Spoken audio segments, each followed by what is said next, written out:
Good evening, everyone. I call this meeting to order at 6 p.m. on September 18th, 2025. We have a quorum present. I'd like to proceed. The next item on the agenda is closed session.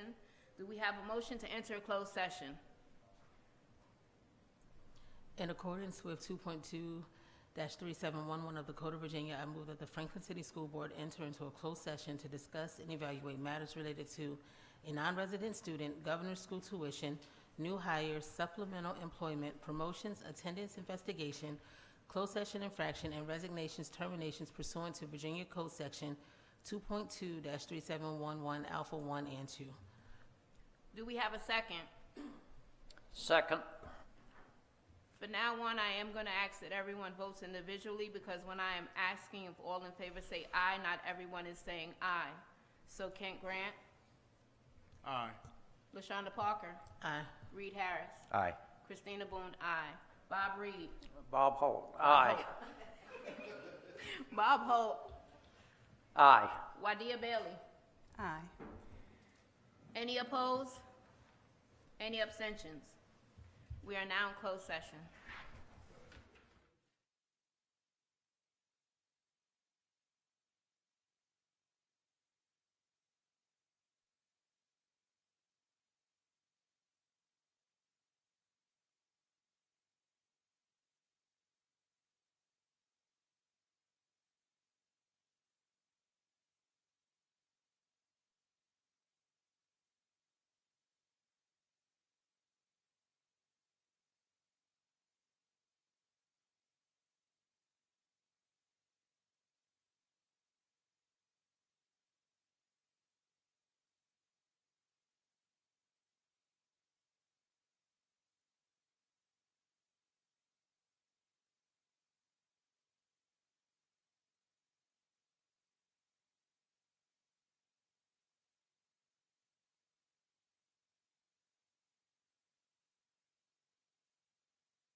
Closed session has concluded. We are now returning to open session. I would like to entertain a motion to come out of closed session.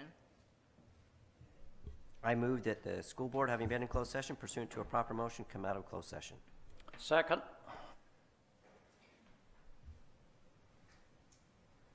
Kent Grant, Aye. LaShonda Parker, Aye. Reed Harrison, Aye. Christina Boone, aye. Bob Holt, Aye. Wadia Bailey. Aye.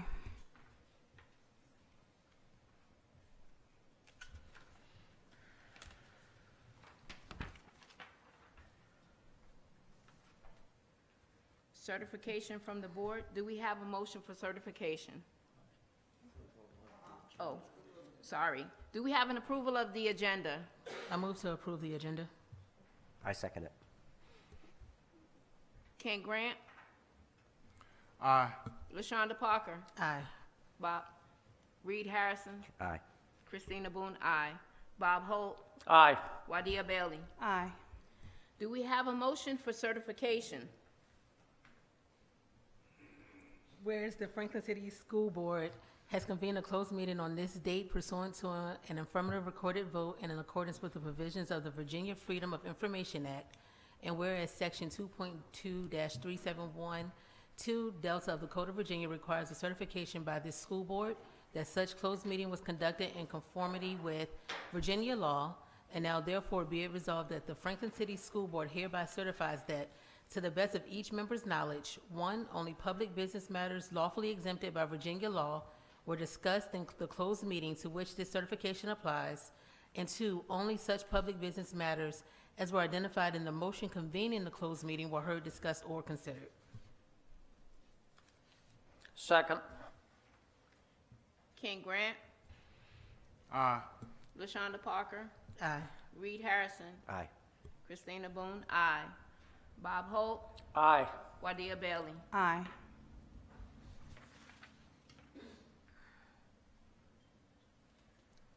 Can we stand for the Pledge of Allegiance? I pledge allegiance to the flag of the United States of America and to the republic for which it stands, one nation, under God, indivisible, with liberty and justice for all.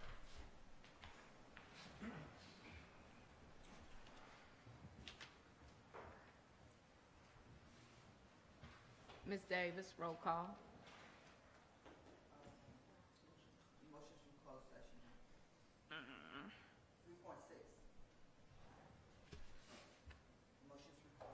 Motion from closed session. Madam Chair, we have 3 motions from closed session. First, the Governor School $250 per student increase in tuition. We recommend approval for the 25-26 year. 26, 27. 25, 26. Was it? 26. 26, 27. Do we have a second? I second. Kent Grant, Aye. LaShonda Parker, Aye. Keith Reed Harrison, Aye. Christina Boone, aye. Bob Holt, Aye. Wadia Bailey. Aye.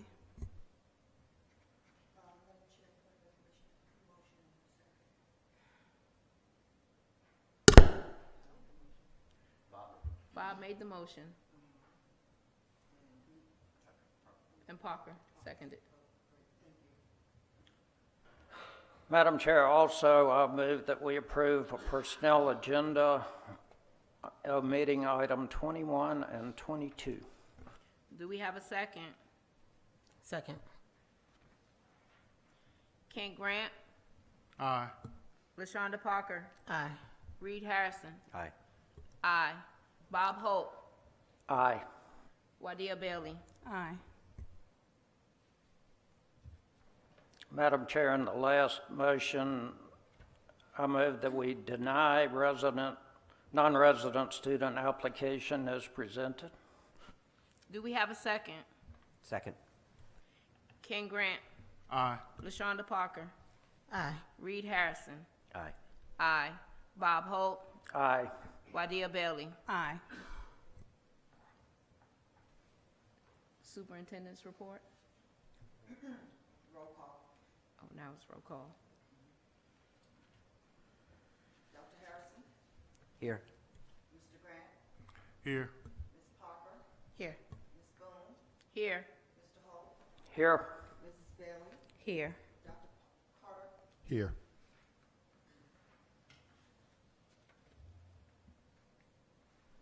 consent agenda.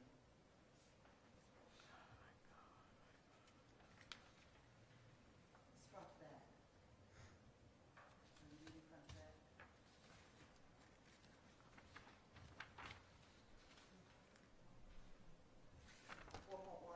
Okay. 4.1 and 4.2 are first reading minutes for our regular meeting on August 21st and our work session meeting on September 1st. They will be voted on our next meeting. 4.3 and 4.5, the second meeting school board reorganization and regular session meeting minutes for July 17th, 2025, the school board parent and family engagement policy. Are there any objections to these minutes being approved? Okay. It should be, okay, 4.3 is the reorganization and Right. regular session meeting minutes for July 17th. Then 4.5 is the parent and family engagement policy. That's a second reading. Those two are up for approval by unanimous consent. Because those are second readings. So I can move to accept those. Correct. 4.4 and 4.5. I so move. Do we have a second? Yep, a second. Kent Grant, Aye. LaShonda Parker, Aye. Reed Harrison, Aye. aye. Bob Hope, Aye. Wadia Bailey. Aye. Now, 4.4 needs to be voted on separately because Dr. Harrison was not here, so he needs to abstain from that one for August 7th. 7th. So you need a motion? Do we have a motion to approve these minutes? I motion that we approve minutes for August 7th, 2025. Do we have a second? I second. Kent Grant, Aye. LaShonda Parker, Aye. aye. Reed Harris, Abstain. Bob Hope, Aye. Wadia Bailey. Aye.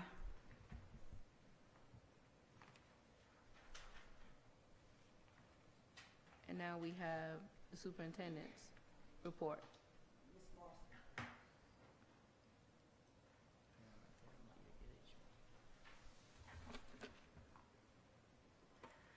Ms. Boone, School Board, and those assembled here, good evening. Hello. So before I get started on my slides, I wanted to mention that I had a very productive and encouraging meeting with the city's new finance director that was just hired. He really understood our financial position and the challenges that we're facing, and I was pleased with how quickly he could grasp that. For instance, we had been having trouble getting our fiscal year 25 budget amendments presented to City Council so they could be approved and recorded in our books. He understood the impact that that can have on a school district, and he's put a sense of urgency behind getting those to City Council for consideration. So I believe that we are aligned on our next steps, and I think this is a foundation for a good collaboration moving forward.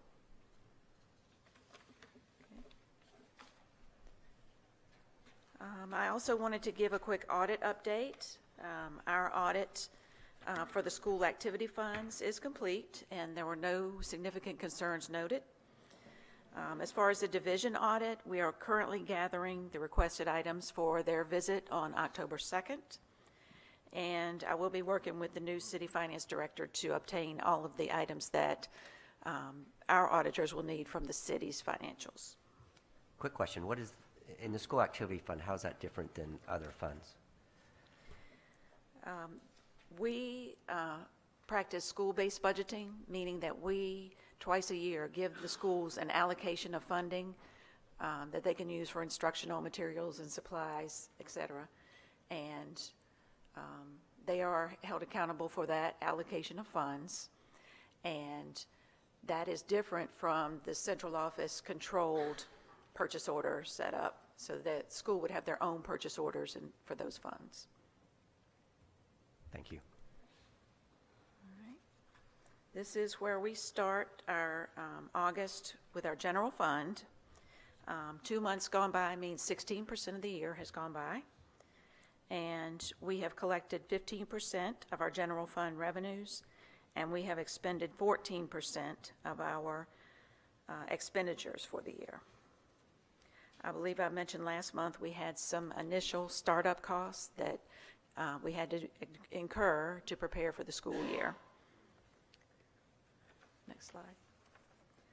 Okay, next we have the two self-sustaining accounts that we have. They are also separate bank accounts from the operations. In addition to the numbers here, we will have a carry forward from year 25 of any remaining funds left over. So we haven't spent anything this year so far on textbooks. And for nutrition, we've collected 21% of our expected revenues, and we spent 7% of our expected expenditures. Okay. For federal grants, most of these are reimbursement based, which means once an acceptable grant expenditure has been made, we can then file for reimbursement from the federal government. So the budget for this is just a placeholder. It represents new fiscal year 26 grant allocations that are not known at this time. And secondly, we will have an allocation of the existing grant balances at the year end of 25. Of course, once the city's 24 audit is done and they agree to bring forward our 25 balances so that we can bring those forward into 26. And this is where that leaves our overall total. Questions on that? You keep stating bring our, I guess our 2025 balances forward. To my recollection, weren't we in the red in that? I'll go over that on the next slide here. This is where we are at the end of August with our cash position. The expenditures are front-loaded, so we can start the school year. So we are at a deficit of $477,000 as of the end of August. We have put into place daily monitoring of the cash flow, and I'm communicating with the treasurer at least weekly to confirm those numbers that they tie to our figures. And the next slide. So I went back and looked at the last 4 years, and as of August, year to date, on those years, we have always been in a deficit. That would be typical because our state funding starts off slower. We get our lottery-funded portions of our state money starting with January 15th. And if we continue to have an uptick in our average daily membership, we would get another bump in funding in May and June. So the city treasurer asked me, okay, so when are we going to come out of this deficit that we're currently in? And we agreed that it appears based on historical data that we typically come out in November or December timeframe. But I do want to emphasize that a lot of our funding doesn't start until July. So once we had to take care of all of the students that we currently serve, but our funding will catch up throughout this year. So to answer the question, fiscal year 25, we were in a deficit not counting our beginning balance of $3.8 million. So once our 25 audit is complete and the city's 25 audit is complete, we will have a final figure as to whether or not we were in a deficit and what the impact on our fund balance would be. Just another quick question. Yes, sir. You said we were in the deficit. There, Oh, No, this keyboard is just very sensitive. you said we were in the deficit the past couple of school years since 2021, going into the new school year. But was that deficit these other years because of overspending, or were there other reasons that we were in a deficit? the year 24, I can speak to because we had roof expenditures and HVAC expenditures at the elementary school and other unexpected expenditures that we had to cover, whereas we were expecting other forms of reimbursement for those items. So I would say August 24 is an outlier because those expenditures will not recur. So the answer is no, we weren't there, except for 2020, well, really 2020. You're saying the other 1, 2, 3, 4 were because we had overspent during the school year, and just that 2024 was the only one because of the expenditures for the roof. That's the reason we were in the deficit? Yes, sir. Okay. Next slide, please. So now I'll go over the vouchers for August. Hold on for 1 second. Sure.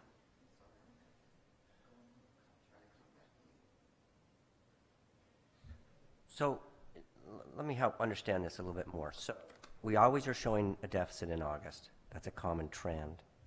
We expect that deficit as payments start to come in, like you said, November, December, usually we catch up. Do we have end of year balances that would show us that? Like January 15th, when you say most everything's caught up?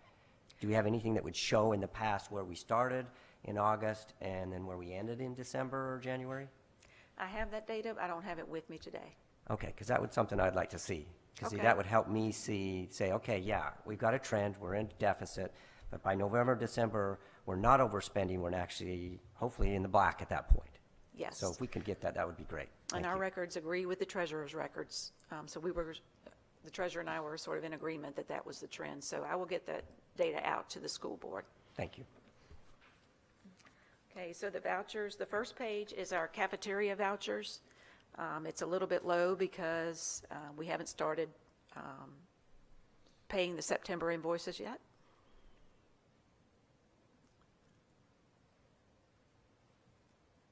Next slide, please. This begins the general fund expenditures.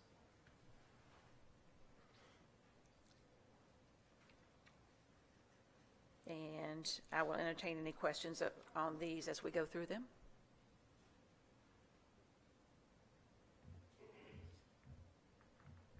Okay.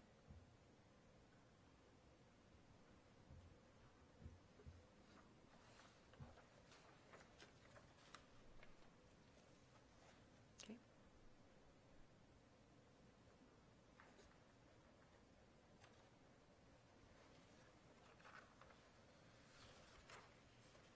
So again, big numbers, Franklin High School, what were those funds for? It says general fund, is this preparation for 26? What were those two big expenditures This is for? the school-based budgeting I referenced earlier. So twice a year, we give the schools an allocation. The high school is larger because they have sports and CTE programs to run, whereas at the elementary school, it will be more like instructional materials and supplies. So that's why their allocation is lower. We have 2 for the high school. Yes, one is for refs and security, and the other one is for instructional. Okay. The J.P. King Career and Technical Academy, that allocation, what is that for? Because it doesn't seem like it's much going on over there. Actually, once we paid that $17,000 to JPK, we realized that the building trades probably should have gone to the high school. So we're transferring that to the high school. So nothing was done with that money? It's just the whole amount is going to get transferred to the high school? Not the whole amount, no, because the CTE courses will require some instructional materials and supplies. So what's the breakdown of that number? How much actually went to the CT? How much went to the high school? What did the high school do with the money? Because they had the other two allocations Reed just mentioned is there, so why do they need this one, and what is it going to be used for? Well, it'll be used for CTE, instructional materials and supplies. I don't have exactly how much of that 17,000 we moved to the high school, but I can get that data for you. Okay, that'd be good to have. Okay?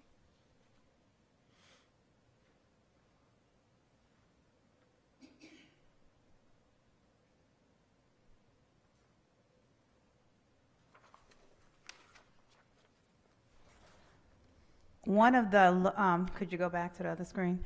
On 8/7, the amount to Lowe's on this particular day is very high. It's much higher than the other ones. I'm sorry, could you repeat the question? On 8/7/2025, one of the Lowe's receipts are about, I can cover it, are about, yeah, 7 times as much higher than the other ones. Was there a specific project that was going on with that, and what was it? Yes, ma'am. It was refurbishment of the teacher's lounge at the high school.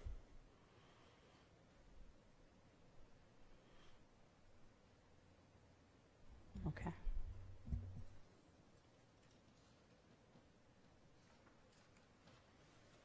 Okay.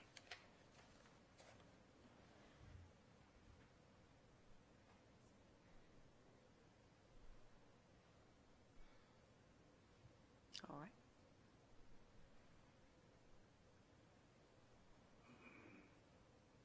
The reason Truist is listed as the vendor name is because these are payments on our credit card statements.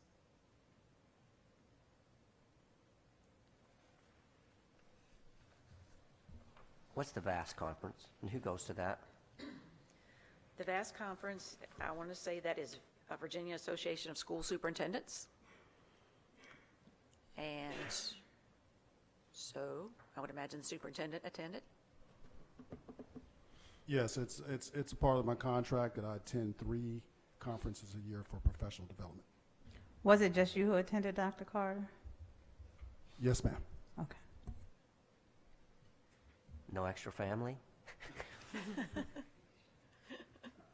Not this time.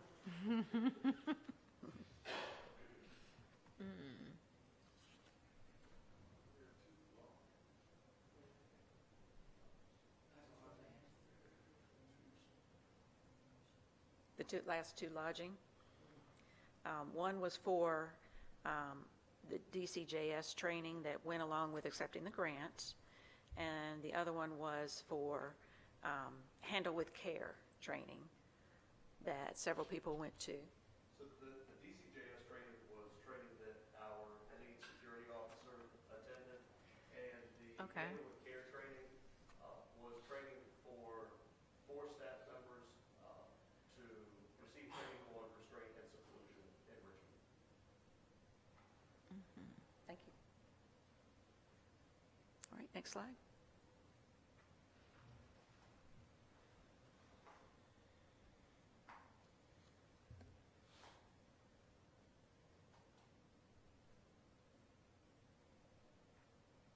Okay, that is all of our general fund. The next slide will start into our grant-funded expenditures. Again, I'm going to ask 48,000. What's the energy management contract? What's that?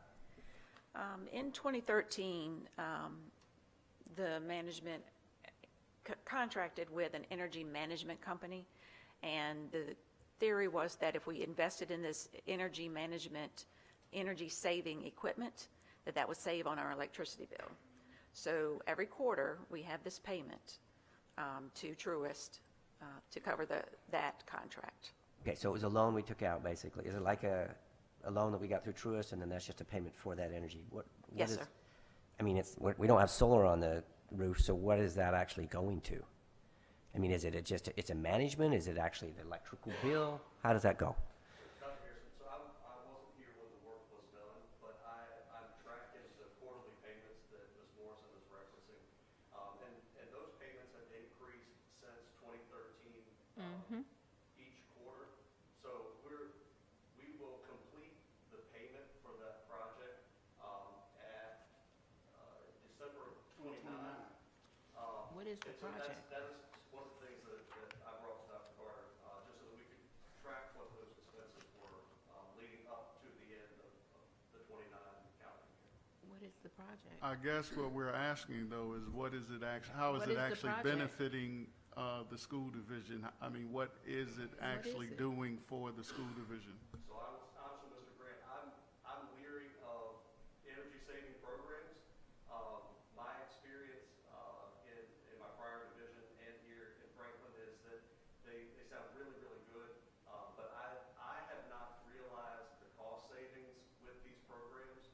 And again, that was a decision that was made several years ago.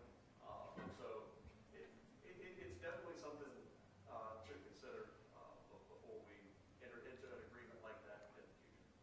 Can we pull the contract and see what exactly we're paying for? What are they doing? Are they living up to it? Can we get out of it? Can we bring that back to the table and review it? I will pull that information, Ms. Bailey, but I believe that this is payment on work that has already been completed. That's typically how these agreements are arranged, but I'll pull that information to make sure that it's shared. Just a look, can't hurt. Yes, ma'am. I've also seen notes from my predecessor indicating where they had contacted legal counsel regarding whether or not they could get out of the agreement or whether it was actually saving us money on our electricity, and I didn't see a resolution to that.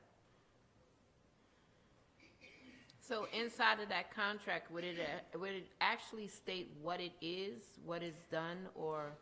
It's a lease of energy-saving equipment that they installed on the buildings under the theory that it would save us on our utilities. Okay, but that's just like homeowners adding in low E windows because they think that it's going to save energy. So is that part of what is in our schools?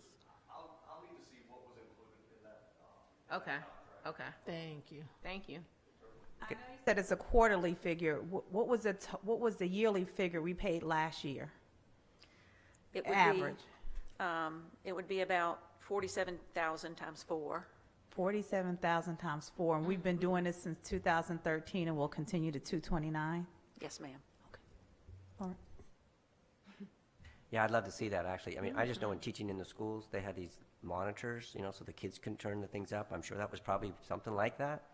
Guess what? None of them work. None of them are being used. So again, it's a waste of whatever we were paying on it, so.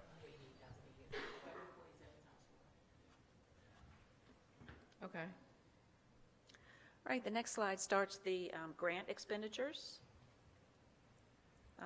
We had some expenditures that were paid for by our Perkins grant to set up the cosmetology and barbering area.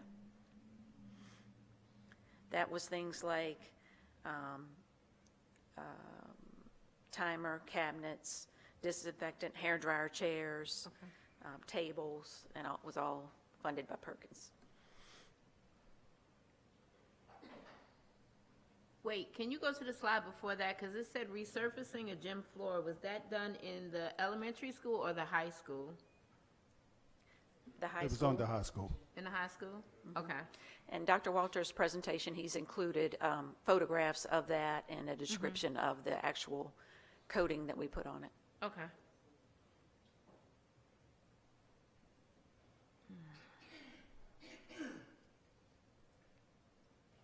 And one last slide.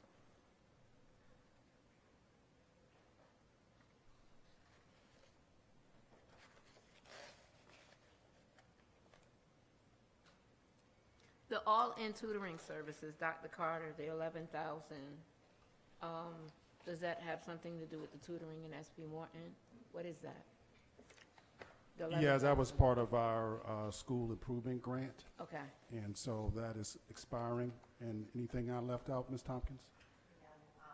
We won't be using those services. But Okay. we will be paying for after-school tutoring using the remaining balance from the all-in grant. Okay. It ends in 26. Okay, thank you. Okay, if there's no other questions, I am bringing forth a draft of a proposed policy addition. I believe that we need to formalize our policies and processes and procedures around collecting cash at sporting events. This would be a supplement to our existing policy on cash collections. And the main takeaway would be that if cash comes in, 2 employees count it together and both employees sign the receipt so that accountability gets established. So this is just a first read. So I'll be asking next school board meeting for a vote. Can you go back to the first page?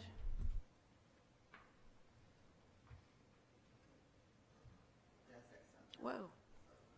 Just a quick question, is this a part of the new cashless system, meaning I guess they're going to pay going through the opening gate, but everything else is cashless? Yes.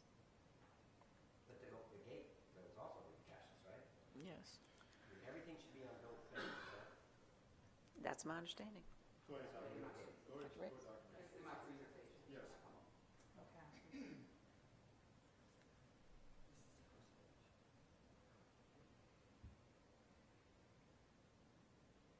Okay, so this is a first reading, this is a first draft, but with also this being done, it is also going to be publicized throughout the community. It's going to be Yes. on My Square, and it's going to be reiterated multiple times. And the reason why I'm saying that is because we have children that are dropped off at these games, and mommy does not give the Cash App card. Mommy does not give a credit card. Mommy gives the child $5. Mommy gives the child $10. I've seen children with $20. So this is something that we really need to advertise for our children that are coming to these games. Or we need to, oh, sorry. No, it's okay, because I've said it multiple times where, once again, our children get dropped off at these games without parents. No parents. The children are under 10, under 11, under 12. Yes, ma'am. I've been at this gate, and these children are dropped off, and mommy gives them money, and we're telling these children that we cannot feed them during these games because they have cash. And why are we going to stop taking cash? We've been taking cash all these years. I'm sure we would make provisions for people that were there and only had cash. Are we? Because, oh, 1 minute, because sometimes we say one thing and do something else, and it's not you. But we need to keep that in mind. We've collecting cash all this time. Yes, ma'am. So to actually say completely cashless, I think that's a bit much to push right now. Dr. Ricks is going to go into greater detail. Okay. The presentation is coming up. Up next. Yep. Okay. Okay.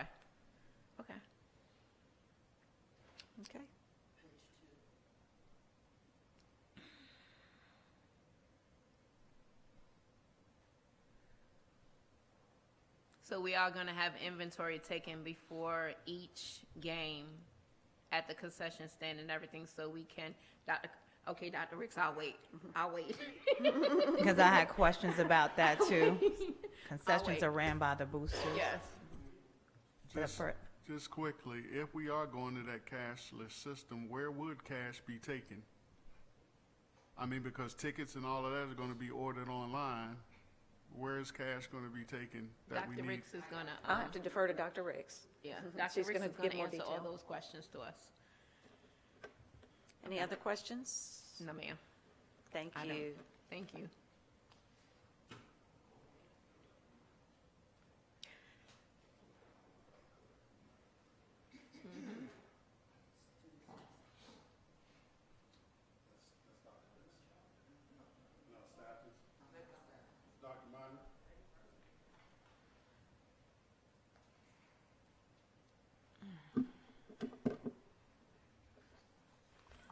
Good evening, Madam Chair, Good evening. members of the board, Dr. Carter, citizens. Tonight I'm going to present our September 2025 staffing update. I'm going to focus on retention from last year, staffing, licensure, recruitment, and how we are addressing critical shortages and supporting our staff. So as you can see, this is our retention rate from last year. At SP Morton, we had a 71% retention rate. 11 teachers resigned and 1 retired. That was 4 more than we anticipated. At JPK, there were no teacher resignations. At Franklin High School, we had a 78% retention rate, where 8 teachers resigned. That is 6 more than those that stated they were going to return. The overall teacher retention rate was 74%. As you remember, when we did the intent to return, it was stated that 91% would return, and the overall staff retention rate is 88%, where it stated 95% during that survey. Next slide, please. To put this in context, so the national retention rate for baselines for all schools nationally is about 12 to 16% nationally. The turnover rate is about 12 to 16% nationally. For Title I schools, that's 25 to 30% annually. So when it comes to Title I schools, so you're going to see about an average of 25 to 30% of your teachers leave each year. When you add turnaround to Title I, then you're going to see higher turnaround rates. You're going to see 30 to 50%, and sometimes higher depending on how the district or the state mandates you have to replace staff. So again, Title I and in turnaround, the average turnover rate is 30 to 40%, and we were at around 26% for the division. Next slide, please. Could you help me understand what's turnaround? So a turnaround is when you have schools that are in school improvement, so that's schools that have school improvement grants and they're trying to turn their school around because of low performance. So that's turnaround. Okay, next slide, please. So I want to make certain so that there is no confusion as I present. I want to standardize some key terms.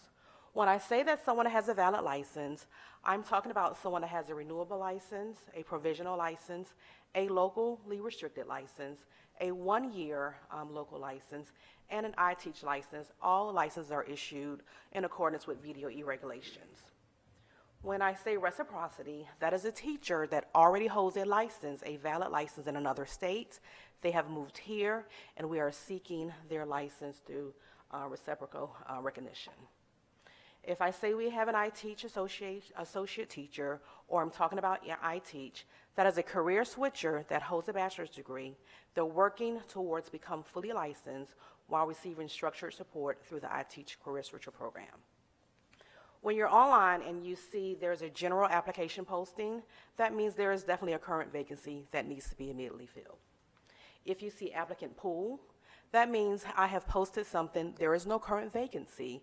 However, we are collecting a pool of candidates for future openings. Next slide, please. So for 25-26, here is our vacancy report. We currently have 7 teacher vacancies. There are 40 total positions, teacher positions at SP Morton, and we have 3 vacancies. At JP King, there are a total of 10 teacher positions, and we have 1 vacancy. At the high school, 39 available positions and 3 vacancies. So that's an overall vacancy rate of 7.5%. And this is the licensure status of our teachers that are currently in place. And as you can see, SP Morton, JPK, Franklin High School, and the Clear Choice program. So you have 62 teachers out of the 86 that we have hired that have a current valid license or industry credential to teach their course. We have 7 teachers that are I-Teach associate teachers or that are working toward licensures. And then we have 13 licensure packets that are still pending. I know at the community event, it was like 17, but we've had some licensures come in since then. Next slide, please. So this is our highest. Oh, Sorry. okay, go back. Go back. Okay, we had a discussion. When you sit there and you tell me that there are 40 licensed teachers, well, 37, and out of the 37, 28 have licenses? So we look at SB Morton. So Yes, there are ma'am. 37 teachers that are hired right now, and 28 of them have a valid license. Okay, so that's not including the substitutes or the TAs? That is not including substitutes or TAs, no ma'am. Thank you, I needed that clarification. No ma'am. Thank They you. have a actual valid license from VDOE. And I thank you for the term and the definitions also. Okay. It gave clarity to me. Thank you. Okay, you're welcome. Next slide, please. But looking Yes. at SP Morton, can we go back? Based off of that line, you're saying that you don't have any permanent subs at SP Morton? That is not what I said. So there are 40 available positions. there are 3 vacancies, okay?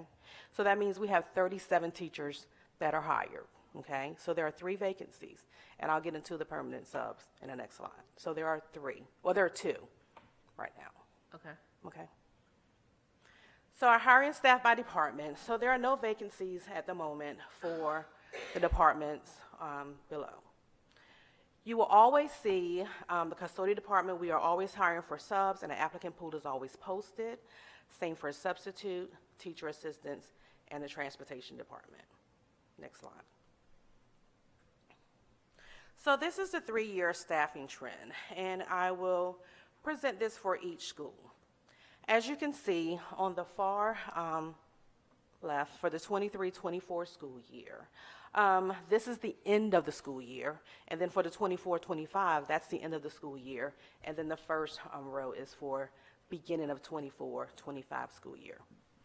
So for SP Morton, when you look at your 3-year trend, and at the end of 23-24, there were 36 of 38 teachers in place, and there were 2 long-term subs. At the end of the 24-25 school year, there were 40 of 43 positions filled, which means we had 3 vacancies. But we also had 2 long-term subs due to FMLA, and then the 2 long-term subs due to vacancies. So that was that. For this school year, there are 37 of 40. We have 2 long-term subs due to vacancies, and we do have 1 additional FTE in SPED that's above the SOQ, so that's why we have 3 vacancies right now.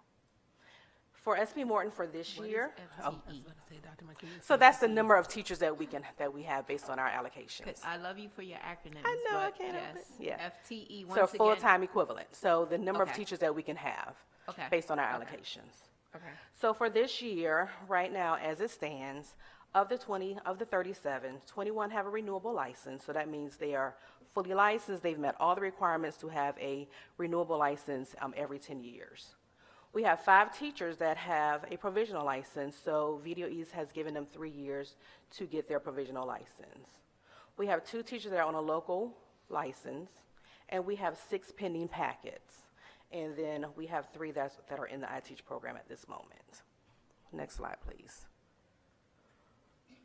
JPK is a little different because JPK started out as the middle school in the 23-24. So they had 12 of 15, so they had 3 vacancies at the end of 23-24. And then you can see they had 3 teachers that had a renewable license and 6 that had a provisional license. For the 24-25, there were 7 of 8. And then with 1 vacancy at the end of the school year. And then for the 25-26, the total number of teachers we have 9 teachers, 8 have renewable license, and 1 is working towards licensure. Next slide, please. For the high school, at the end of the 23-24 school year, there were 32 out of 32 teachers there. 23 of them had a renewable license, 8 of them had a provisional license. At the end of the 24-25 school year, there were 36 out of 37 teachers. There were 3 long-term subs at the end of the school year due to FMLAs. And then there was 1 long-term sub because we had a person that went out on FMLA, and then that person resigned. So at the beginning of the 24-25 school year, we have 36 out of 39 teachers. So we have like a 1.5 math vacancy and a 0.5 science because that 1 vacancy is half math and half science. So that's what that is. So right now, we have 20 teachers there with a renewable license. 5 have a provisional license. 1 has a local license. 7, we're waiting on 7 packets. And then we have 3 who are working towards licensure. Next slide, please. Just real quick, what's the difference between your iTeach and your provisional? Aren't they doing the same thing? I mean, they're both kind of They are doing the same thing, but the paths are different. So if you go to the traditional provisional license, you get 3 years. If you go the iTeach provisional license, there's a whole program that you have to complete, and then there are markers that you have to make for the program. And is So- it not a oh, I'm shorter, sorry. is it not a shorter, They have a time year. frame? They have a year for iTeach, but it can be extended twice. Okay. Okay. So if you're in the IT program, you're only going to get a 1-year provisional license because they want you to get that done within your first year. So I want to talk to everyone about what VDOE's definition of a filled or a vacant position. VDOE defines a position as filled only when a licensed staff is in that position. It can be a fully licensed staff, it can be a provisionally licensed staff, it can be a local license, but they define filled as a person with an already VDOE license. So at the start of the school year, we had to report to VDOE anyone that was awaiting the licensure decision, still working on their license, or any vacant positions as vacant, okay? So, with that being said, when I did my report for the first day of school, we had to report 28% of our teaching staff as vacant because of their definition of a filled position. This year, we have submitted our packets early, and so we are able to address any deficiencies quickly, and once those licensure packages are processed, our vacancy rate will decrease tremendously. Any questions about that? All right, next slide, please. So how is VDOE addressing the critical shortage? So if you look at the Code of Virginia, VDOE has implemented temporarily employed teacher. They're allowing until June of 2027 for divisions to hire temporarily employed teachers as a substitute for a teacher that is out or for a vacancy. VDOE defines a temporarily employed teacher as a person that is 18 years of age and shall hold a high school diploma or have passed a high school equivalency examination approved by the board. Thank goodness we are not there, okay? We do have 2 long-term subs at the elementary school. However, both of them have met the definition of a highly qualified teacher assistant.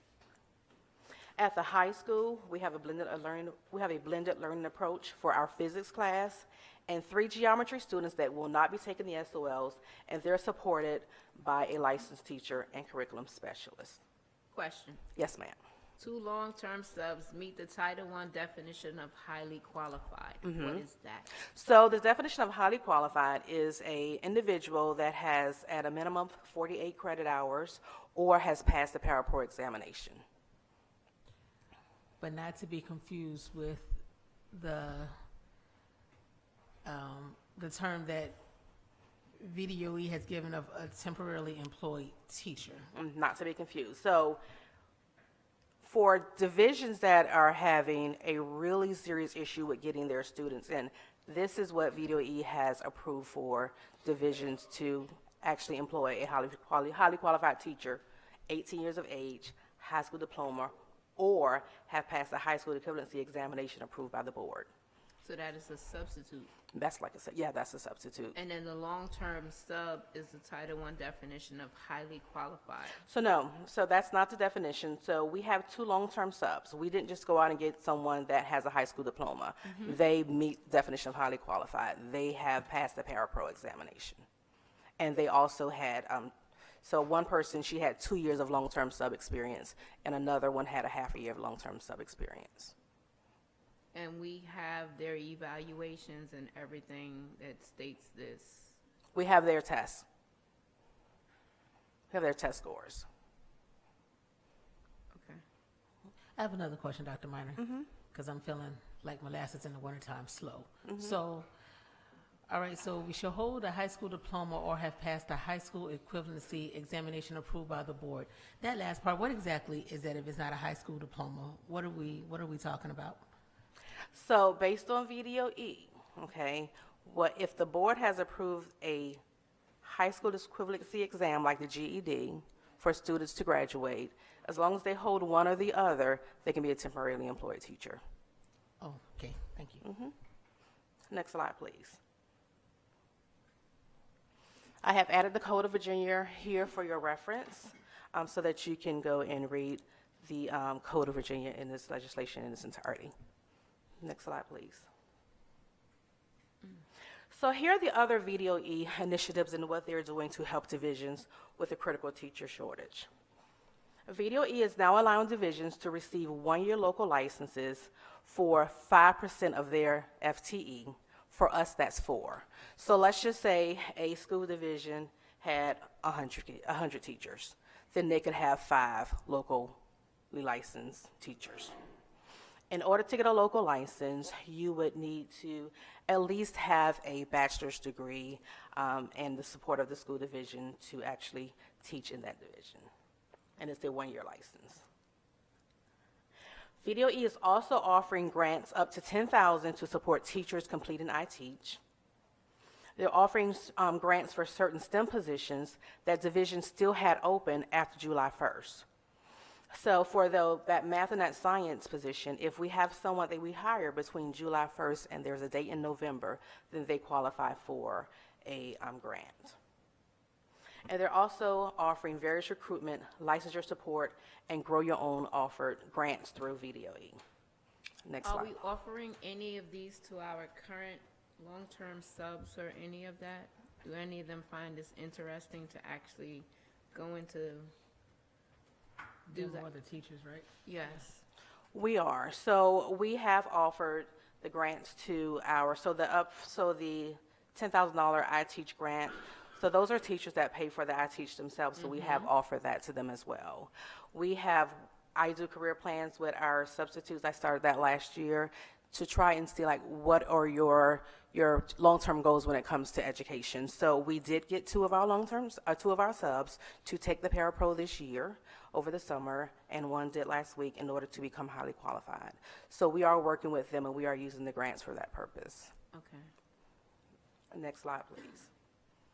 So for us, here's what we're doing when it comes to instructional support. So we collapsed positions at grades 3, grades 5, and grade 6, and then we added a teacher assistant to those grade levels. We increased class sizes in grades 7 and 8, math and English, and added teacher assistants to support those grade levels. The why is we want to ensure students are taught by licensed teachers. When we looked at the data, we noticed that you would have classrooms of 12 and 13 and 14, but then you will have a long-term sub. So it's better. I went to a meeting over the summer with VDOE, and they said, just explain. It's better to have 22 or 23 or 24 in a classroom with a licensed teacher as opposed to having 12 and 13 with long-term subs. So that's why we increased those class sizes. And of course, go ahead. So is that our class sizes then for these increased class sizes in 7 and 8? How big? So they're like 24, 25, and they have teacher assistants assigned to them now. The physics and geometry, as I stated before, they're on Admentum, and they have a licensed teacher and curriculum specialist supporting them. Next slide, please. So here's what we're doing to help our staff in providing the pathways to licensure. So we fully implemented iTeach at no cost to the teacher with a 3-year commitment after completion. If teachers do not stay for 3 years, they do sign an agreement and they will pay the money back, and we have had 1 person pay back already. We do monthly check-ins for progress and support. And when we hire someone that is eligible to be an iTeach person, we make certain that people are on a path to licensure within 2 weeks of hire. And anyone that is doing iTeach, it requires prior classroom experience. So we're not just saying, okay, well, you have a bachelor's degree, come on and be an iTeach teacher. We are looking at people that were long-term subs, that were teacher assistants, and we're placing them in an iTeach program. And of course, they have to have a bachelor's degree. We're providing free online practice preparation, so teachers get 30 days of 240 tutoring at no cost to them. If they need an additional 30 days, we provide them additional 30 days until they pass their test. And then there is on-site training and testing. We now provide certified CPR classes at a reduced rate of $40. In the past, teachers would have to go to Suffolk, Chesapeake, some went to Portsmouth, some went to Norfolk, just to get their CPR certification for their license, which it's mandated. But now we actually offer it within Franklin City Public Schools. And the Pearson View Center is open, and then starting next week, we should be able to have teachers sign up for the praxis exam. Next slide, please. So with recruitment and hiring, what did we do? So we attend university and regional job fairs. We became a V3 employer, which stands for Virginia Values Veterans, and we have seen an uptick in veterans and their spouses applying for positions. And we actually began filling vacancies in January. We offered our first 25-26 contract in January of 2025. We improved some processes. We streamlined the hiring and vetting procedures. We transitioned to a new application platform, so now that when we make a post, it goes statewide. And we implemented a trial period for some of the new graduates. We asked them to come and be substitutes for 2 months before committing to a contract to make certain that this is something that they actually really wanted to do, and that was successful. For quality assurance, when teachers applied and before we did an interview, I requested and reviewed their evaluations. I looked at and analyzed their school profile based on the subject that they were teaching, and I even asked some of them for their pass rates from their schools. For administrators, we reviewed signed evaluations, because anybody can submit anything, but I need signatures. So we reviewed the signed evaluations for those administrators. We reviewed observation feedback that they actually gave to teachers to see how they provided feedback to their teachers, and we reviewed the VDOE data for those applicants. Next slide, please.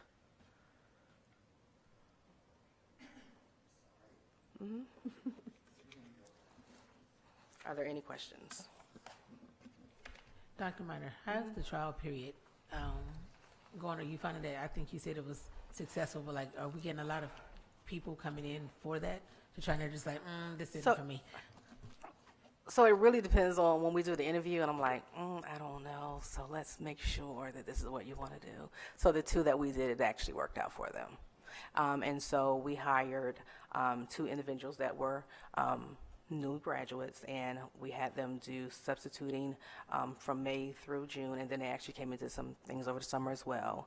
And we was able to see how they interacted with the kids. We were able to see if they were going to have the classroom management because they were brand new, and they didn't go through an education program. We wanted to make certain that we put them in front of kids before committing to a contract. Do you know what our surrounding school divisions, how they're doing? Do we have any comparison?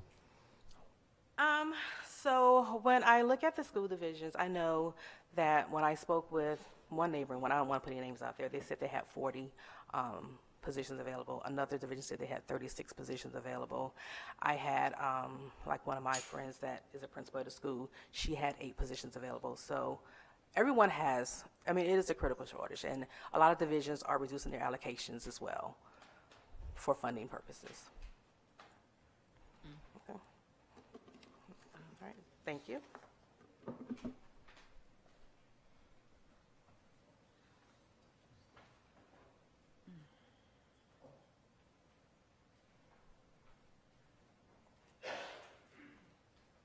Good evening. Hello. All right, so my first presentation is an overview of the organizational charts and they all have been uploaded on the website as well for the community.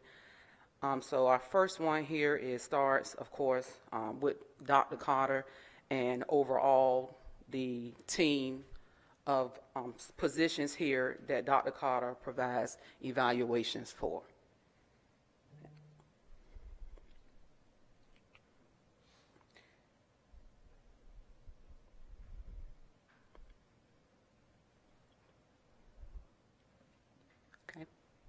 Go to the next one. All right, and the assistant, as you can see, for the assistant superintendent of career, technical education, student services, human resources, and coordinators of grants, this is the team of evaluations that have to take place for the team. You can see that here, and you can see the breakdowns as it pertains to HR, HR director, and areas of responsibility of evaluation. Our athletic director is here as well, falling under student services, and you can see the responsibilities there for the athletic director. Also, you can see the truancy team and also coordinator of social service there.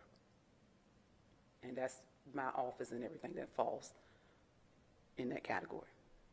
How are the evaluations done? Are they done twice a year or once a year when it comes to each one of these individuals that is on the screen right now?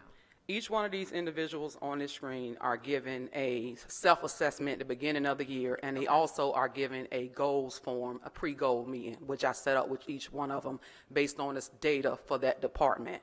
So they are required to set up SMART goals. That's their first initial meeting. And then we go over their standards. Then they have a mid-year evaluation. Okay.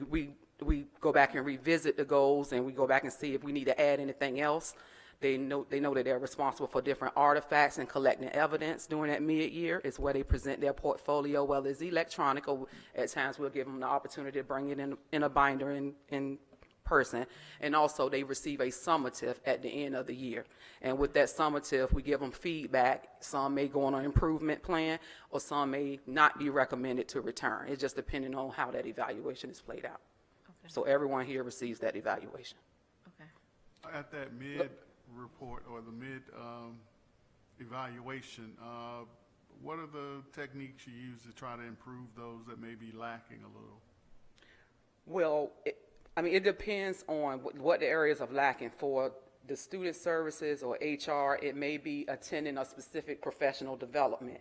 It may be getting a mentor or support service. It may involve a strategic plan to kind of redirect some areas of focus, and then it has like timelines where you meet back with the supervisor, monitor those gaps to see if there's any improvement. It just depends on what the specific area is. Is any of that ever documented? Yes, sir. Yes, sir. And then the next one is the Assistant Superintendent of Operations, and you can see all the areas that fall under the Assistant Superintendent of Operations. You can see Supervisor of Maintenance, Director of Technology, Transportation Supervisor, Nutrition Supervisor, and Custodial Service Supervisor. And you can see in our lead security. So you see how all those positions, they also receive an evaluation.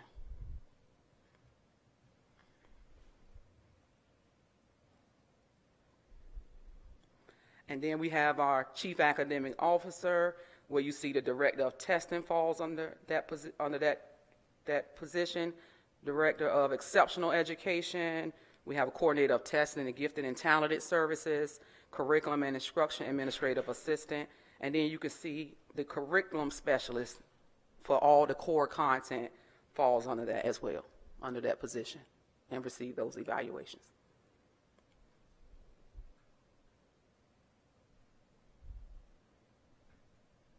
Next one. And that's the central office.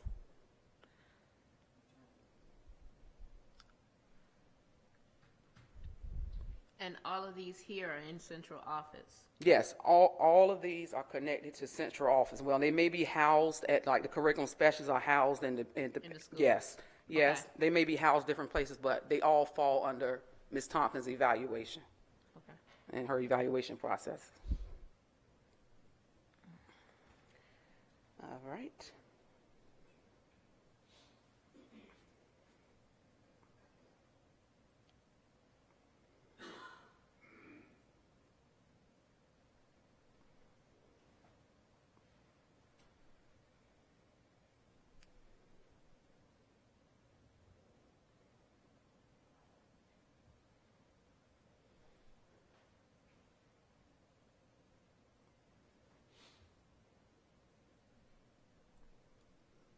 FHS.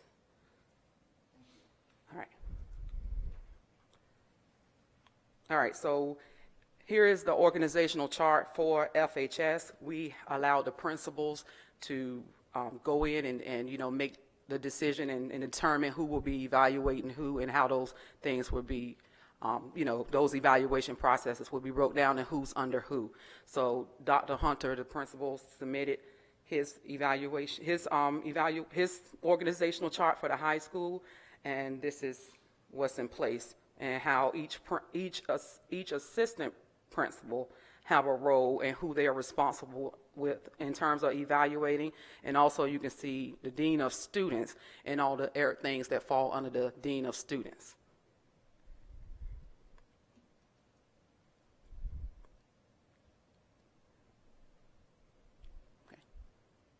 SB1, next one.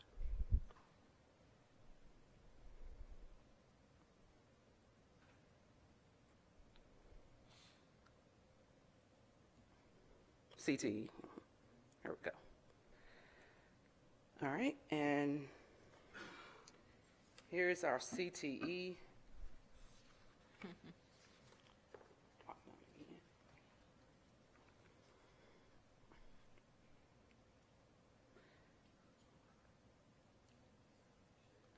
All right, so with our CTE program, as you can see, again, the administrator set up the organizational chart, and you can see that the programs that fall particularly under him, and also he has to evaluate the programs that are CTE at the high school as well.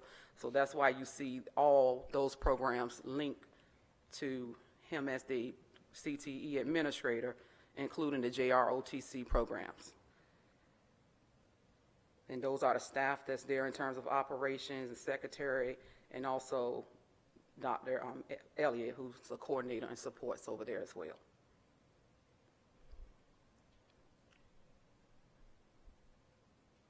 All right, and then SP Morton. Just scroll down a little bit, go down. All right, and the same thing with Dr. Hill, the principal. This is how she structured the organization of the elementary school in terms of evaluating her staff and who's responsible for what components of that.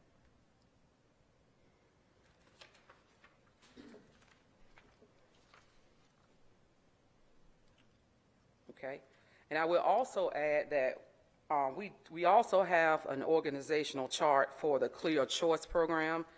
I did not put it in the presentation, but it is on the website, and that was just an error. I didn't really mean to leave it off, but I will say that it is posted on the website. And Dr. Manley has, in its Clear Choice program, there are 4 content teachers. There are also PE that's offered there because the students on the graduation track have to have physical education, so we have that a part of that. He has an administrative assistant, and we also have 2 programs where we run for alternative programming to suspension that's over there. So we have an elementary facilitator, and we also have a high school facilitator for that program. And our coordinator of social work is a part of that team over there, and also one of the school counselors. And that's pretty much a snapshot of our organization, no charts. All right, so the next one is the Superintendent's Parent Advisory Committee. And again, the purpose of this committee is to foster open, respectful, and collaborative communication between district leadership and also families.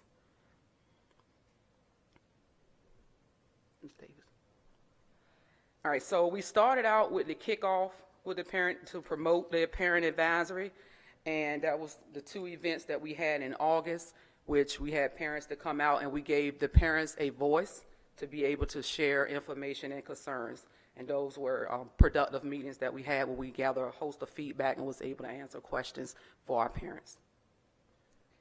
So from that, we have a total of 13 parents, as you can see, who signed up to specifically be a part of the Superintendent's Parent Advisory Committee. I would also say that we had parents to sign up for other advisory committees, but these are the parents that specifically wanted to be a part of the Superintendent's Advisory Committee. And we also have only 5 staff members that's represented here. Definitely one of the research, it encourages us with parent advisory committees to have more parent participation, more parent members versus staff members.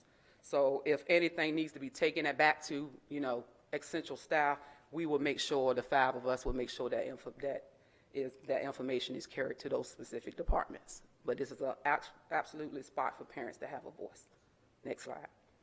So we have set up the dates for the entire year. We have released letters to those parents, and we also include in welcome packets to submit for those parents. And we'll kick off. The first one is, as you can see, is October the 14th. So how is that different than like a PTA? I mean, what's their purpose? Is it just to give feedback? Is it to help make decisions? What's their purpose of having those? You want to speak to it, Dr. Carter? Yes, Dr. Harris, the purpose is, first of all, it's a 2-way flow. First, I give them the strategic plan and educate them on what we are doing in the district. And then the second part is more of a town hall, where they will tell us what their priorities are, what they need, and what we will do is we will find common ground.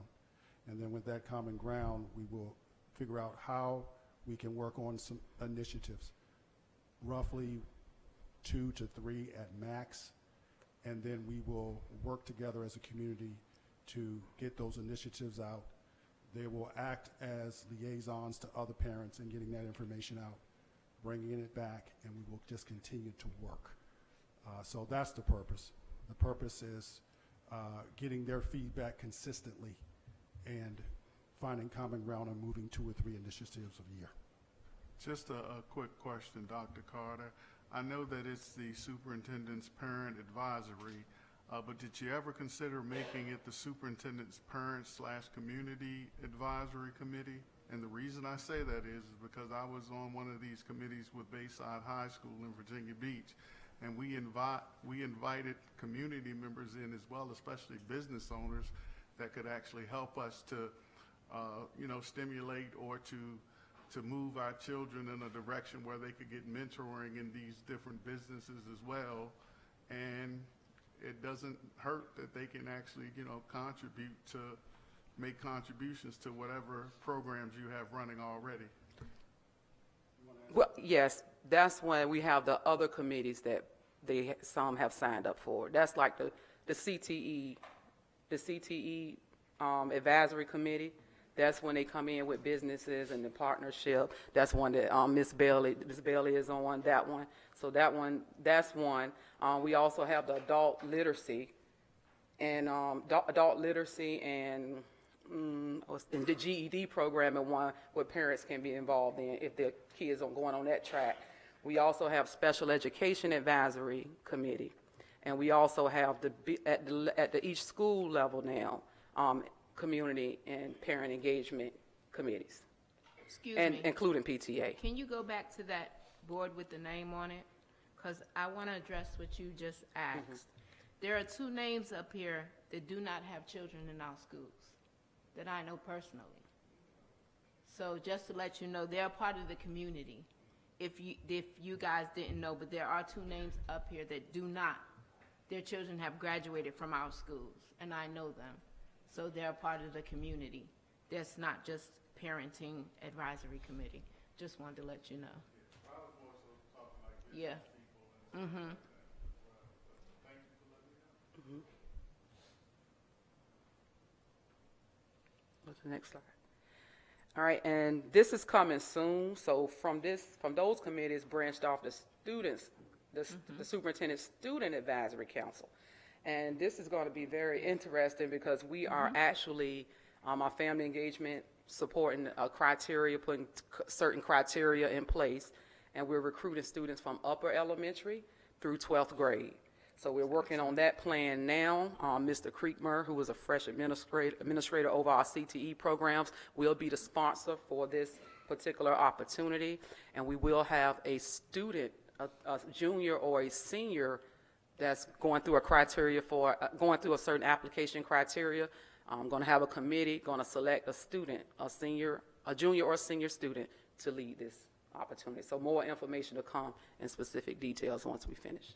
So would it actually be as if there's a student president, secretary, when you say the advisory of the students? I'm just happy we're finally giving our students a voice. That's what I was about to say. Yeah. Like, Yeah. Yes, that's fine. It's more of surrounding the strategic plan. Okay. So we have bullets under 5 areas.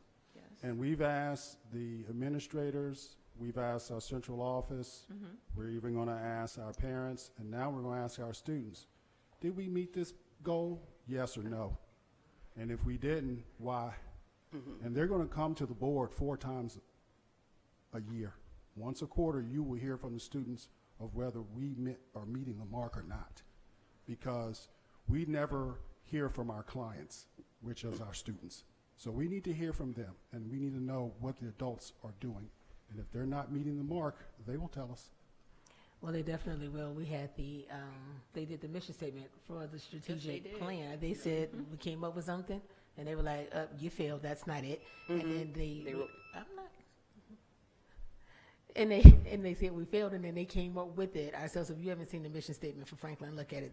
So our students on the strategic planning committee actually came up with that. So their voices, I'm really looking forward to hearing what it is that they have to say, because they're going to be honest.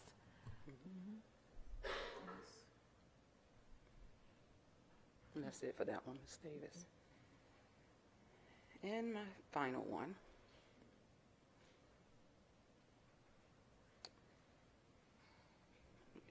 Go down a little bit. All right, so here's our flyers that's been released since the first week of FHS Goes Cashless. So we've been releasing these, setting them up at the Boys and Girls Club, putting them out in the community. I will say that we had a very productive meeting with the boosters on September the 10th, the FHS team and the boosters, and we set some parameters and put some key things in place. Also on September the 17th, the booster team, their officers were trained with the GoFan process. So that went well as well, and they're ready to go tomorrow night. Far as the students with the ticket situation, we did realize that we do have kids that's going to come with that money. Parents are going to drop them off. We are working on strategies to have more control with that, because you shouldn't just drop a 5 or 6 year old or 7 year old off alone, but we are working on some parameters with that as well. But in the meantime, we have one area where we will collect money at in that case that those situations happen, and that will be the front gate. So there will be and if they need to get tickets to use at the concession stand, they will be able to get that Bronco ticket from the front gate and be able to use that, as well as we gradually, turning around. We understand that we needed to put that in place. So we worked that out with the boosters, and we all agreed. That's what's more important, that we sat down, we came to an agreement on how that would be done. Even with the boosters, we set up monthly meetings so we can all, view reports. One thing about GoFan is that it produces a detailed report. So the boosters will get it's under Franklin High School. They will get a detailed report. Franklin High School would get a detailed report. We set up monthly meetings where we would come together and meet each month, and they have an agenda. We worked out what needed to be on the agenda so that, we all could be on the same page with that, of how we're tracking money overall. Also, I think that's pretty much a summary of it all. We really want to get to the place where the boosters and the culinary arts and the marketing staff and the marketing students run all our concessions. But we realized that we have to build that booster team. So myself and Dr. Hunter has joined the booster. We also had 6 other parents who signed up. So again, the boosters and the culinary are starting with all the football games at this time.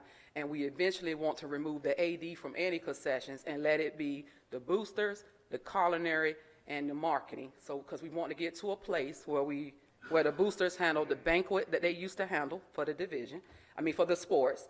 Also to build in scholarships for students, that's one of our plans. Also to continue to support the students as they go to the states, and other needs, uniform needs that's supposed to be updated a certain amount a year and things like that. So we got to build to that level, but we have started with a productive meeting this month. So I'm glad to say that.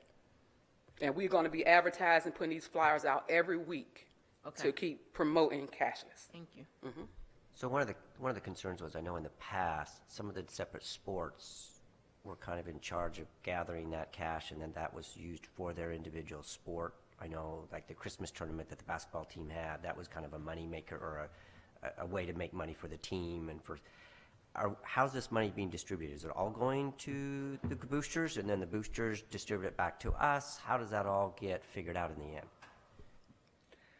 Well, the monies are not all going back to the boosters. The only thing that the boosters are selling, that's what money are going to the boosters. And GoFan reports will be able to break that down, so we'll all be able to see what that looks like. Whatever monies is going into the athletic budget at Franklin High School, those funds will go into the athletic budget. If there are specific fundraisers that sport groups would like to have, then that approval process will go through the principal for that specific fundraiser. But we want to be consistent with the concessions and making sure if we get a consistency with that, then we can easily track funding, we can track with reports, and we know who's going to be working those specific concession stands.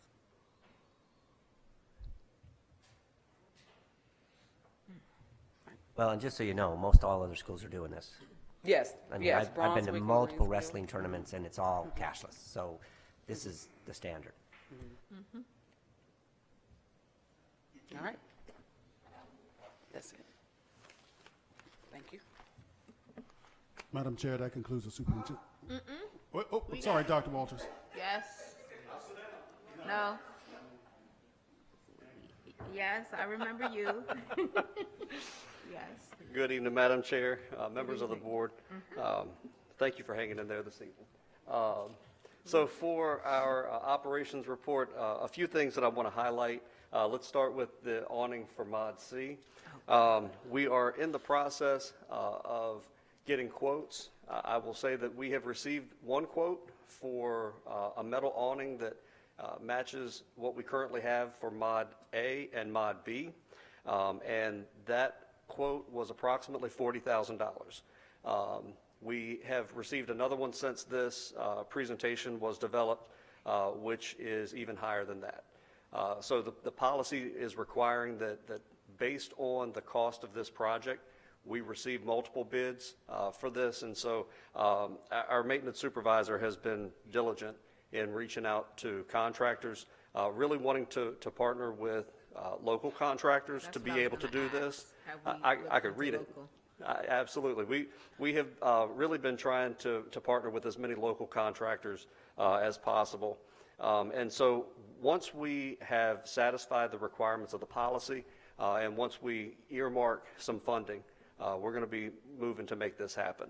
But I will say that based on what our goal is, and that is to match what we currently have at Mod A and Mod B, that metal material, it's a little bit higher than what I was anticipating it being originally. A lot higher. Yes, ma'am. Next slide, please. So we are working to seek additional funding sources. And so one of the things that I wanted to share with you is some progress that we have on updating our kindergarten and pre-K playground. That's on the Oak Street side of the elementary school. We have submitted 2 grant opportunities to help redesign that playground. The first is through the Obacy Healthcare Foundation that we have been partnering with for several years now. Funding that they had originally allocated toward the Stream in 3 curriculum, which is our pre-K curriculum. Now that has really been adopted by the state, they have reallocated that funding to help support other programs. This is one of those programs, creating healthy spaces for communities in their service area. So in writing that grant, I'm requesting $75,000 from the foundation to help with the purchase and install of new equipment. One of the things that I wanted to be sure we were considering with this grant opportunity is to address some equipment that our students with mobility concerns have. We want for them to be able to participate alongside their non-disabled peers. So several of the pieces will be just like that. One of the swings that we've purchased is one for students who do have those mobility concerns. And we anticipate hearing about that grant award in late October. I'd also like to say a huge thank you to Dr. Tyndall for her help with the International Paper Grant. And with that, we are requesting $50,000 in funding to support the purchase of some supplemental pieces. One of the things that we really would like to be able to do with this grant opportunity is to make the playground a place where they can continue learning. For children in primary grades, play is part of the learning process. And so we really wanted to highlight some pieces that will help them practice with some of their pre-literacy skills. And so those are several of the pieces that have been requested. And some additional funding will also help with the install of the equipment that we are hoping to be able to purchase through the Obici Healthcare Foundation. I'm preparing to apply for the grant through Game Time, which is the grant that matched us dollar for dollar for the equipment at the larger playground. So that is going to be submitted in the coming days. So we're really looking for additional funding opportunities to help us meet the needs of our students.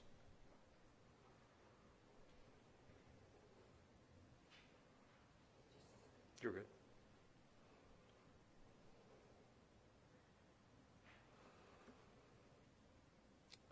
The next slide, I believe, is the resurfacing of the FHS gym.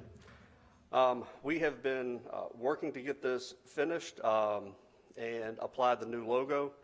We have made some significant progress.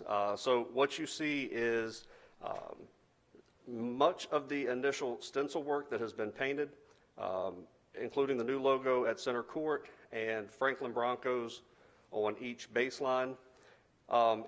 Again, our maintenance supervisor has worked very closely with the contractor, and the contractor is looking at the week of October 6th. We are hopeful that it will be before then, but I have definitely learned that we want to give what we know, and we know that it will be ready by October 6th. So I look forward to being able to share an updated timeline on that, but that is what we know to be true today. Next slide. Can we get a phase 2 on that and get some more comfortable bleachers? As soon as we find a funding source, Mr. Grant, I'm sure that we could add that to the list. I'm also pleased to share with you that we have had our fire marshal inspection this week. Fire marshal went with our maintenance supervisor to each of our schools. There were no violations at our schools. Great. So very, very happy to report that. As part of continuous improvement, though, I will say that our fire marshal has been excellent in providing us with some ideas to incorporate just to continue to improve the capacity of our students and staff. And so one of the things that he suggested was to provide fire extinguisher training to our teachers. And one of the administrators has actually kind of taken the bull by the horns. That is actually being provided tomorrow. For the other schools, I'm going to work with Dr. Miner to utilize our Vector Solutions platform that we use for much of our professional development. So again, that was an excellent report from the fire marshal. Any questions about any of those pieces?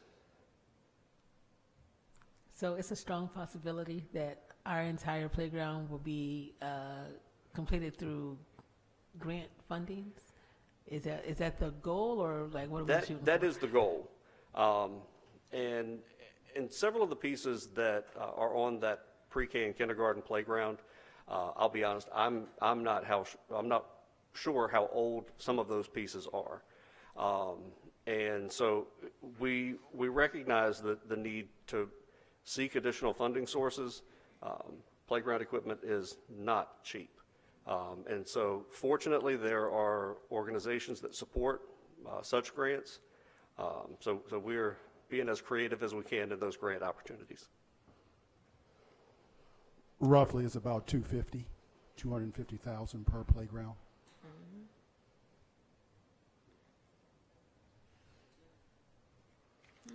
And then the next presentation that I have is just a brief presentation for information purposes. I wanted to share that we are moving forward with our Safe Driver 360. This is an application that our families can utilize to track the bus that their student is assigned to. And so there's going to be some information that is shared with families, but there's also information that we need from families. This is a great opportunity for us to make sure that we have the most up-to-date information from our families, and that's included in PowerSchool. Next slide, please. So Easy Routing is the program that we're utilizing to help track the bus. And there are two different ways to access this program. One is for a computer base application. The other is for phones. Next slide, please. So easy routing is what can be downloaded for use on a computer or laptop, and BusQuest is an app that can be downloaded on the phone. So what we're going to be doing is we're going to be pushing out a form to families. This is at the elementary school and the high school, where we're asking for families to provide us with information that we can then share with Safe Driver 360. So we're going to have families create an account so that the bus that the student is assigned to can be tracked with them on either of those devices.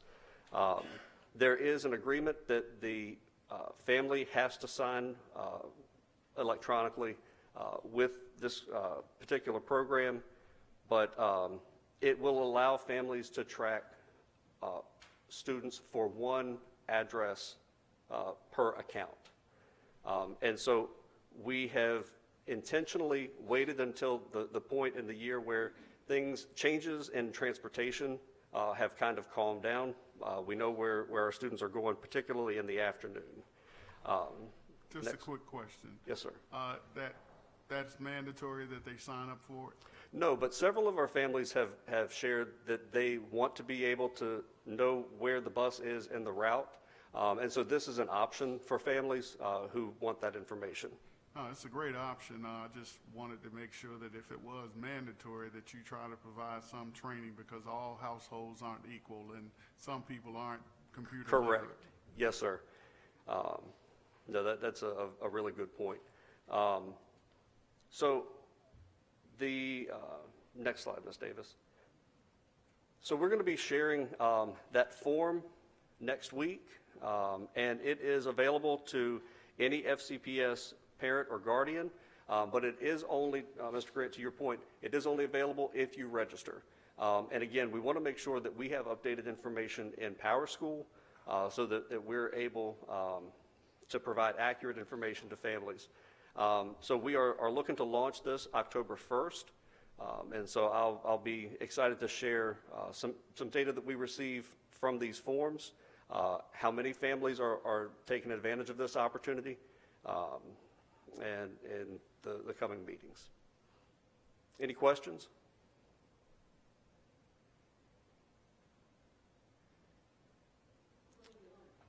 Fantastic. All right. Thank you. Thank you. Now that does it, Madam Chair. Citizens' time.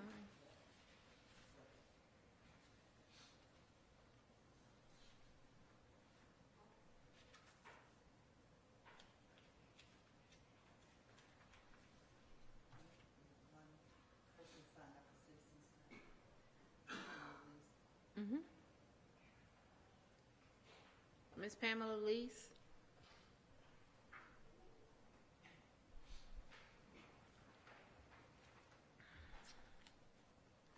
Good evening, Madam Chair, Good School evening. Board, Dr. Carter, and staff. Thank you for having me tonight. The 24-25 school year has ended, and the 25-26 year has already begun, and yet our superintendent, his staff, our chief academic officer, and this board have not been held accountable for the deplorable state that Franklin City Public Schools are in right now. We rank at the very bottom of all Virginia school divisions. Our students and educators are suffering under this leadership. Central office has also applied a double standard with the data. When it suits the narrative, you use rankings from non-VDOE sources. But when VDOE-based rankings were published showing Franklin City Public Schools at the bottom, it was dismissed as if they were inaccurate. Likewise, you presented first semester data instantly, even though it was flawed. Months later, we find out, and you are still withholding second semester data, which we all know that you received this past June. Southampton has already published theirs. Why are we hiding ours? I would also like to address Ms. Tompkins from the August 7th meeting slides. Highlighting pass rates at 20 to 30% in green as though those are victories insults our community. Those numbers are failures and should be recognized as such. And Dr. Carter, you removed Mr. Phelps after first semester scores, yet now they are far worse and you refuse accountability for your own decisions. That is just wrong and unacceptable. School board members, you are either being deceived or you are complicit with this deception. Either way, our children and our city are paying the price. To Ms. Bailey and Mr. Grant, thank you for asking the hard questions, but you are outnumbered by members who prioritize loyalty to Dr. Carter and over the loyalty to our students. The truth is undeniable. Families are refusing to move here because of our schools.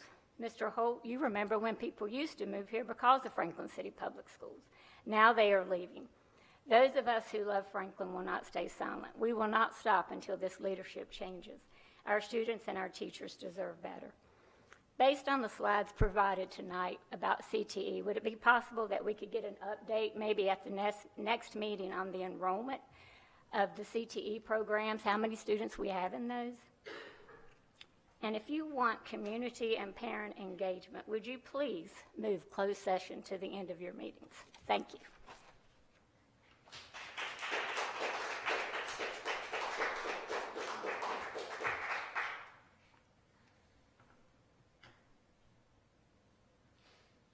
Are there any other announcements or comments from the board or Dr. Carter?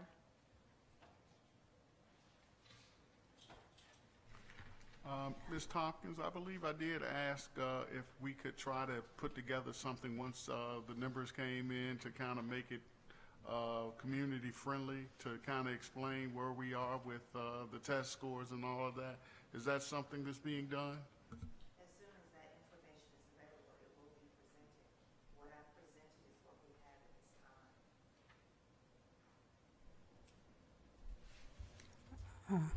time. Ms. Lees, I listen to everything you and everyone else in the community says, especially at Citizens Time.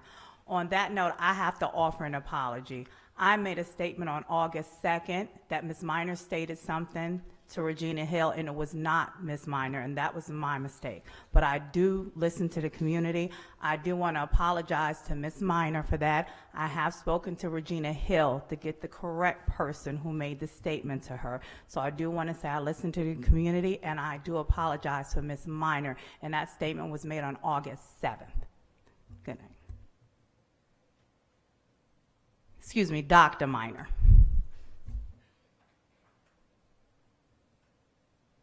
Anyone else? Madam Chair, I move we adjourn. Do we have a second? I'll second. Kent Grant, Aye. LaShonda Parker, Aye. Reed Harrison, Yes. Bob Hope, Aye. Wadia Bailey. Aye. Aye. Meeting is adjourned.